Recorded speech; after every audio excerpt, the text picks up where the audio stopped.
A legless beggar witnessed a purse snatching at New York's Central Station. A man in dark glasses assisted the victim.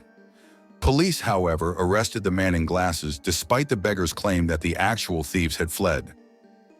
Police questioned a man about his tickets and luggage, but he refused, claiming the planet's light was too bright. His behavior raised doubts about his sanity, leading to his arrest.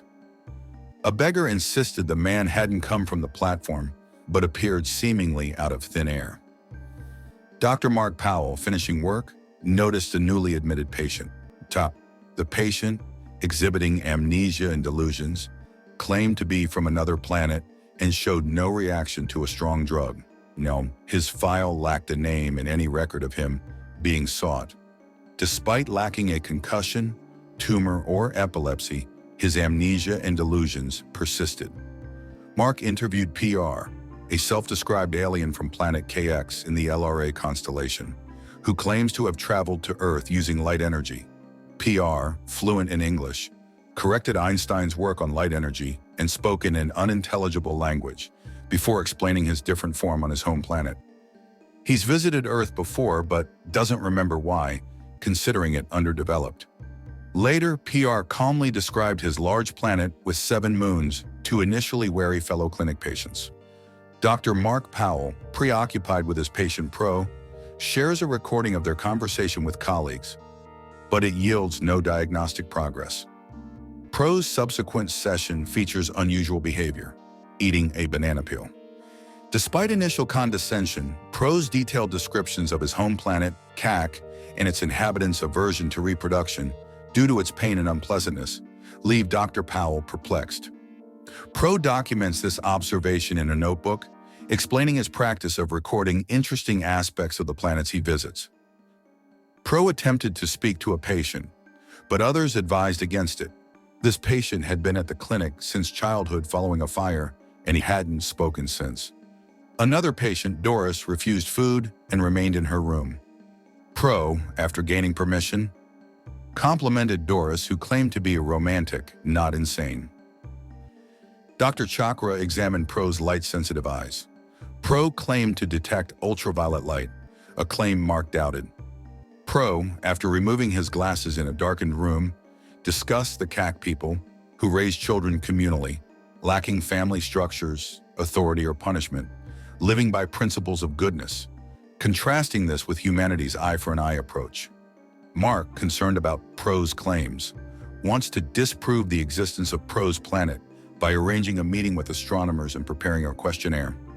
Meanwhile, Pro is advising patients, telling Howie to find a bluebird of happiness to be cured and reassuring Ernie that breathing is safe. Pro believes self-healing is possible, a concept known for thousands of years on KAX. A doctor disagrees with Pro's promises of cures. Mark, challenged about his medical abilities, is unable to respond. PR provides answers to questions, hoping to satisfy Mark later. Steve is stunned by Pro's accurate description of the recently discovered planet, KEX. Initially, skeptical astronomers are amazed by Pro's precise location and trajectory details for KEX, especially since the planet's existence in its binary system was a recent, unpublished discovery. Pro believes humanity would misuse interstellar travel knowledge. Astronomers are baffled by an unexplained event. A blue jay's appearance at a clinic causes remarkable changes in patients, including those previously withdrawn or unresponsive. One patient's request to visit a place called KAC creates conflict among other patients due to limitations on who can go. Mark expresses concern about the resulting agitation. Pro explained he can only take one person and will choose the most deserving. PR will leave on July 27 at 5:51. Mark, puzzled by this precision, later realized this date may mark a past trauma for PR 5 years prior. Mark believes he must reach PR before this date and invited him home, hoping a normal environment would help. Initially calm, Prat unexpectedly runs to the family dog, despite attempts to stop him. The dog enthusiastically greets Prat, who then communicates the dog's requests, that the children return her sneaker, and that they avoid startling her due to hearing loss in one ear. Refusing meat, Prat enjoys a fruit salad, plays with the children, and admires the flowers. Inside, he inquires about a man in a photograph, learning he is Mark's son.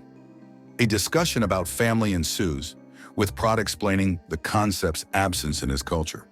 Pro pushed Mark's daughter on a swing, initially acting normally. However, when the sprinkler activated, Pro became agitated, attempting to pull the girl away, fearing the water. Others restrained him. He calmed down only when the sprinkler stopped. Mark reported this to his supervisor, Claudia, attributing Pro's actions to a deep-seated, unexpressed fear rather than violent tendencies. Mark believes Pratt's mental breakdown involved water and wants to use regression hypnosis, despite Villar's warnings about its danger. Before the hypnosis can begin, Pratt disappears, only to reappear 3 days later, claiming to have traveled to various northern locations. Following his return, Mark conducts the hypnosis, uncovering memories of a silver coffin and a slaughterhouse related to his friend's father's death, causing Pratt significant distress. Pratt, under hypnosis, discusses a sick friend, their shared interest in astronomy, and the friend's current disinterest. The hypnosis becomes risky, causing agitation. Mark then seeks slaughterhouse addresses outside major cities. Clinic patients compete in a writing contest to accompany Pratt to K-PAX. A second hypnosis session reveals Pratt's friend's age, 17, and impending fatherhood, along with a prediction of repeating past mistakes. Mark advanced a hypnosis session 2 weeks, revisiting 1991 in the patient's memories. The patient, a cow knocker named Pro, lives with his family near a river. Following this session, Mark learned that Pro instructed Howie to choke Ernie. Ernie, now calm and enlightened after this near-death experience, feels liberated from fear of death. Howie is pleased with Ernie's healing, confident in his own recovery. Mark continues Pro's hypnosis sessions, reflecting on the case. Mark, under hypnosis, names July 27th, a date PR dismisses. He later finds a pencil stub with numbers leading him to a newspaper article about a July 28th tragedy 5 years prior involving the Porter family, Robert, Sarah, and Rebecca. The sheriff recounts the horrific events at the abandoned Porter home, which Mark experiences as if witnessing them firsthand. Robert's wife and daughter were murdered during a robbery. Robert killed the intruder but then committed suicide by drowning. Mark was deeply saddened by the story. The sheriff asked Mark to keep Robert's identity secret. Mark found solace in his family. Meanwhile, clinic patients celebrated Pratt's departure and requested he announce his traveling companions. Pratt advises Mark to prioritize family and invites his son to a celebration. Pratt explains that Earthlings could populate 50 interconnected planets, unlike K-PAX. Despite Mark's pleas, Pratt must leave to finish his report. Pratt chooses to take whoever falls asleep first, awarding them an extra point. Pratt gives Ho a final assignment. Mark falls asleep at home.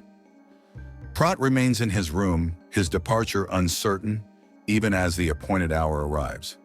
Mark arrives late to Pro's room, finding him unconscious under a bed after the security cameras malfunction. Pro is hospitalized, seemingly unrecognized by those around him. Best, who wrote about homelessness in her essay, has disappeared.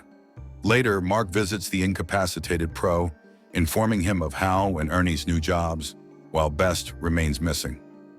Robert offers no explanation regarding the events of July 27th. Mark promises to reveal a secret later. He reconnects with his son, emphasizing their close bond. Pro's voiceover explains the universe's cyclical nature, highlighting the importance of correcting mistakes. The film's ending offers 2 interpretations, a fantastical one involving alien transference and a realistic one suggesting a mental breakdown. Ultimately, the ambiguous ending allows for individual interpretation. Here is the end. Subscribe for more movies like this. Thank you for watching.